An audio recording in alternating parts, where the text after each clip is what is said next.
First, you have some time to look at questions 1 to 3.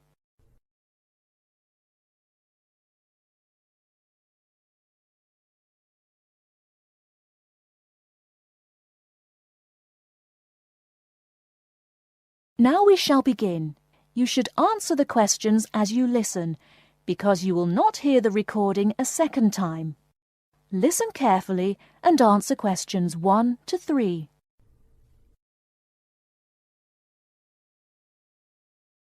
Many of you already have a reasonably firm idea of the general subject area you wish to study.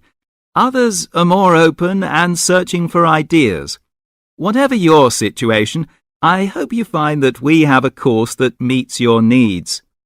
Our firm aim is to be a student-centred institution with a special emphasis on flexibility. This begins with our attitude to access. We judge people on their motivation and commitment to study as much as, if not more than, formal qualifications. This is reflected in the vitality and diversity of our student population. Some of our students come direct from sixth form or college. Before you hear the rest of the conversation, you have some time to look at questions 4 to 10.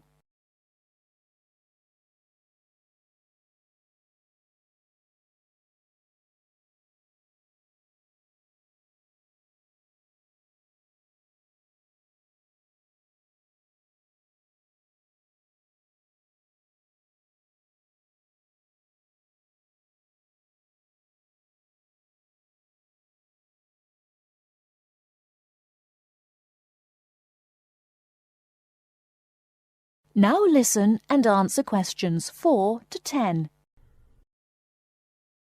Others are coming into higher education after a short or long gap from formal education. Some are seeking a specific set of skills with a particular job or profession in mind. Others are retraining or studying to give their careers a new direction or dimension. Some are learning about the very latest scientific, technological and commercial knowledge. Others are stretching their minds on sensitive environmental, social and cultural issues. Even a casual observation of the mix of our student body indicates that we're close to our aim of being a polytechnic for the whole community. To meet our students' needs, we have 500 academic and a further 500 support staff committed to good quality teaching, high standards, and sensitive and sympathetic student care. We have probably the longest experience of understanding and dealing with the differing needs of a diverse student population. I hope you'll find a suitable course at the Polytechnic College. If you want to come to the college and we consider you suitable, we'll do our best to find you a place. And when you're here, we'll work hard to make your experience enjoyable, stimulating, and educationally rewarding. That is the end of part 1. You now have half a minute to check your answers.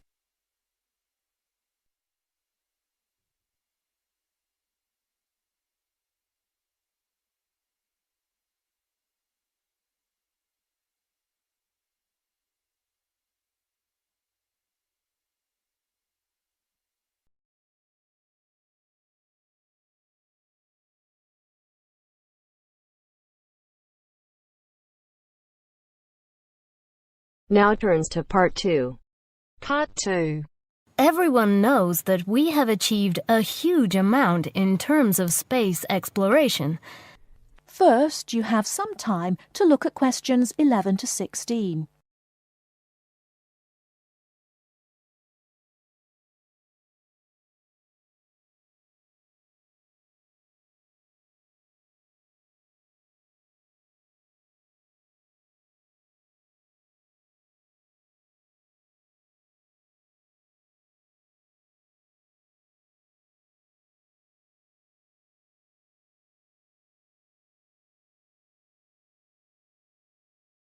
Now, listen carefully and answer questions 11 to 16. Everyone knows that we have achieved a huge amount in terms of space exploration. The space race between ourselves and Russia went on for nearly 20 years, but we were the first to land a man on the moon. At that time, the space race was very close, and the Russians very nearly got to the moon before us. For me, the most exciting invention, and the invention that really showed we were ahead in the space race, was the reusable space shuttle. It was first successful in 1981 and has since been used on many missions. The reusable shuttle can carry astronauts on space missions and can serve as a laboratory in which to conduct experiments. It can be used to transport equipment to space stations or to collect or repair satellites. The shuttle carries between 5 and 7 crew members. When a mission is complete, the shuttle fires thrusters, which propel it back into the Earth's atmosphere. It then glides down to make its landing. Before you hear the rest of the talk, you have some time to look at questions 17 to 20.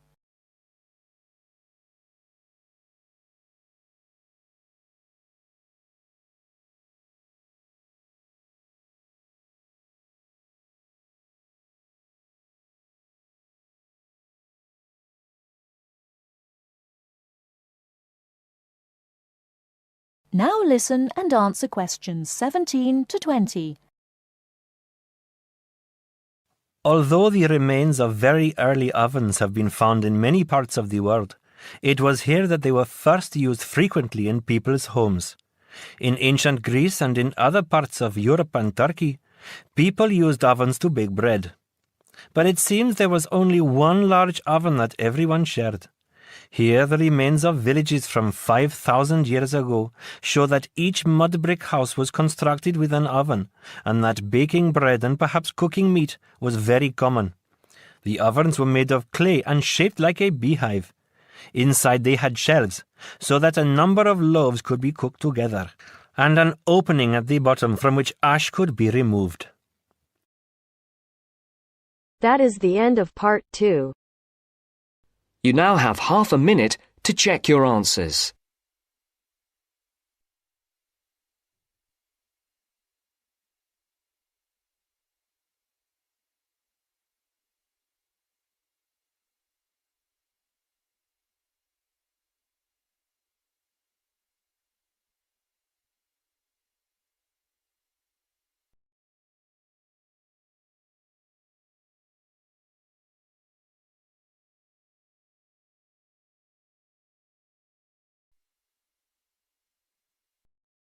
Now turns to part 3. Part 3.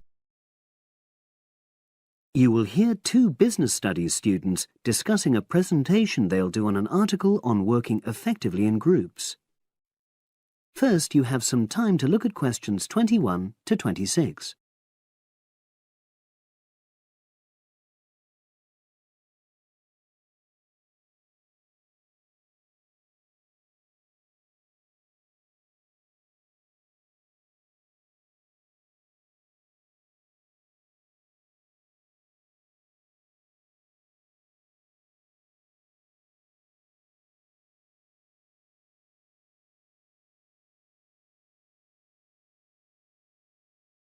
Now listen and answer questions 21 to 26. So, Brad, what did you think of the article on group work? Oh, hi, Helen. Yeah, it was pretty good, with helpful pieces of advice on how to make group work effective. I think we were lucky to be given such a straightforward text to present at the management skills seminar. Yeah. Actually, shall we discuss it now? Have you got time? Sure. It's only a 10-minute presentation, so we just need to explain and then give our views on the main points raised in the article. I'll jot down some notes. Right. So, there are 3 main sections. I suggest we start with listening. Yeah, effective listening in groups because it's not something that's frequently covered on courses in our field. No, and we should say that in the presentation. Yeah, and also effective listening's pretty simple, you know. I don't think it's hard to learn. Well, people think it's easy, but in my experience, most of us tend to be very lazy listeners. Okay, I wouldn't argue with that. Something I do think we should emphasize is the power of the listener's posture, gestures, etc., in making speakers feel respected. Not that you're just waiting for them to finish before jumping in with your own ideas. Uh-huh. Okay, right. The next section is on goal setting. Let's make sure we're clear what the article says on this. Yeah. Well, firstly, it says that all group members must be given time to explain their own goals. That's it, yeah. And then did it say that the whole group should agree on common goals? That's a bit too strong. It's more that everyone's agendas should be equally acceptable. But it does say that goals have to be realistic, you know. Achievable within a particular time? You've got it. That's really what the article's saying. There isn't really any point in having ideals if group members know they won't come to anything within a reasonable period. So, I think a summary covering those points will be enough for that part of the presentation, don't you? Yep. Now, the last section is about conflict resolution. Actually, I thought it was the worst part of the article. Me too. I don't think it went into sufficient detail on the issue. Actually, I thought it devoted too much space to it, but that it was all rather boring, you know? It didn't mention some of the more radical theories. Absolutely. I found that really irritating. Right, and also I think it could have said more about conflict sometimes being healthy in groups. Absolutely. It just mentioned rather glibly about how we should avoid thinking of winners and losers, and that quick resolution of conflict is always desirable. Without explaining what these terms mean? Well, it gives quite detailed definitions, but doesn't develop a proper argument. Right. So, for the presentation, I think we just give some definitions and then explain what we felt were the weaknesses in the article's treatment of conflict resolution. Yeah, good. Now you have some time to look at questions 27 to 30.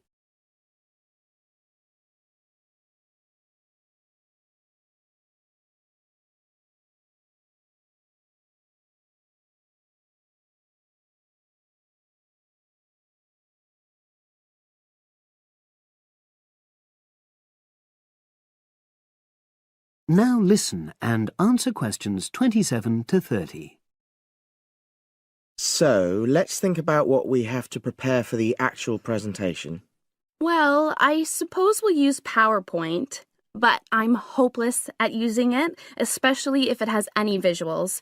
I really have to look into doing a course on it because I know I'll need it in the future. Don't worry, I'm quite happy using PowerPoint and I'll put it together when everything else is ready. That's a relief. But yes, do that later. Okay. Now, I heard the tutor saying we have to include some well-chosen quotations from the article. I'm not sure if we do.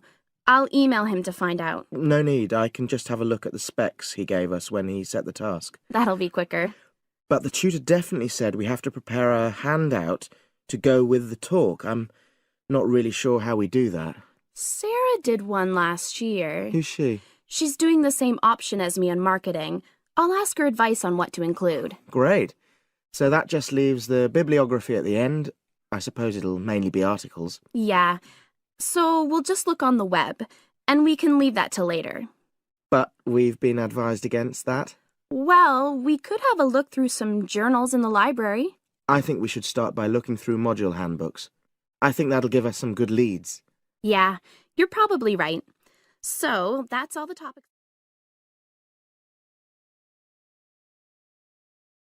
That is the end of part 3.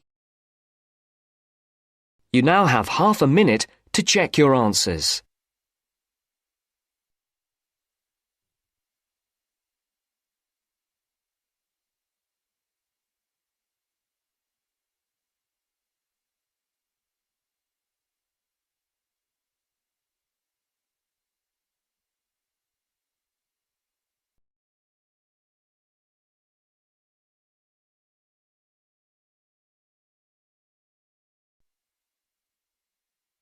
Now turns to Part 4. Part 4. You are going to hear some facts and figures about Australia. First, you have some time to look at questions 31 to 40.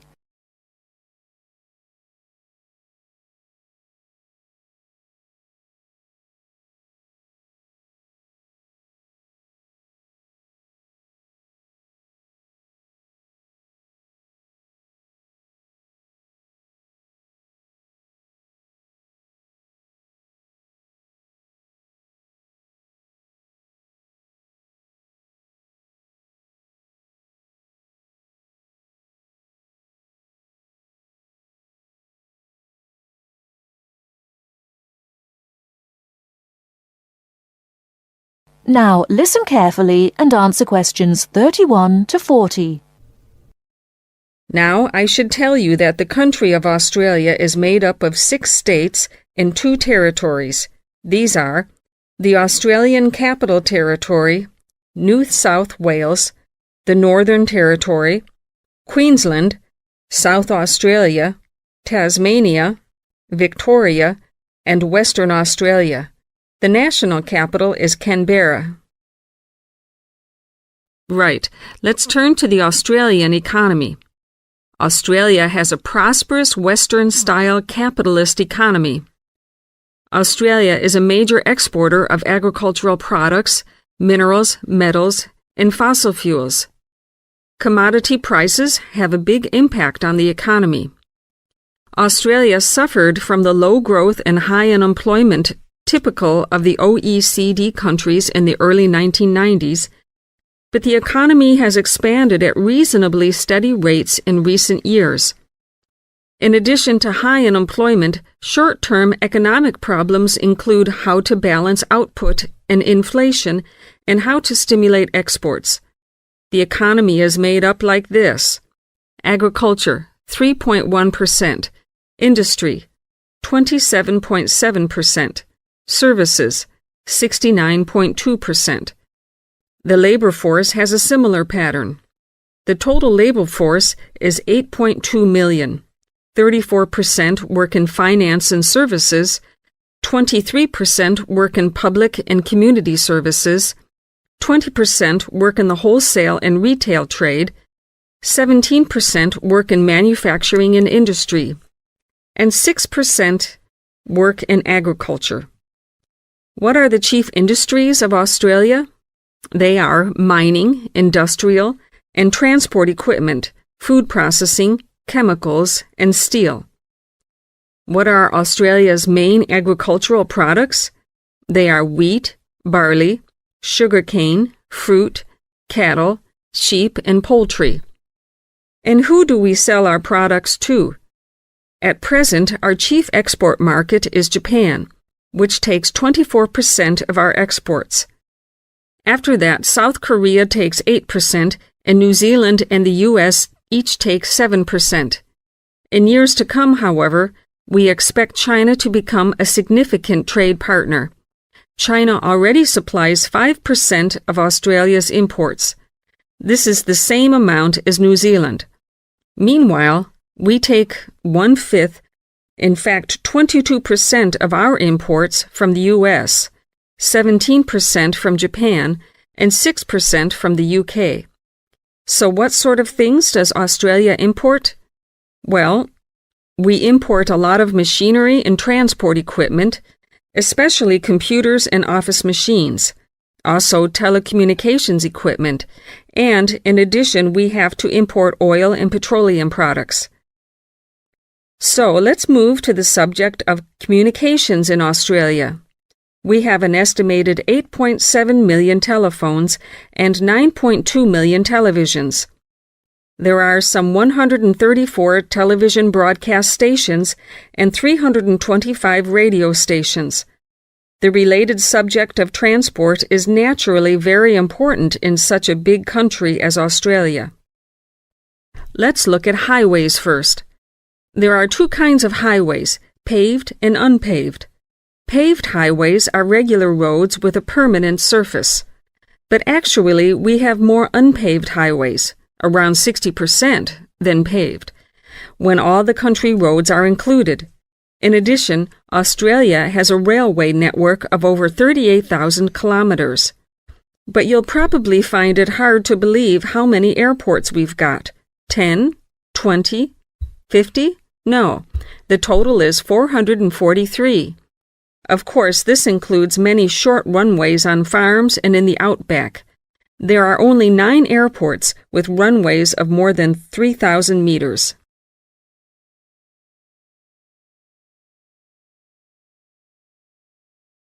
That is the end of part 4. You now have half a minute to check your answers.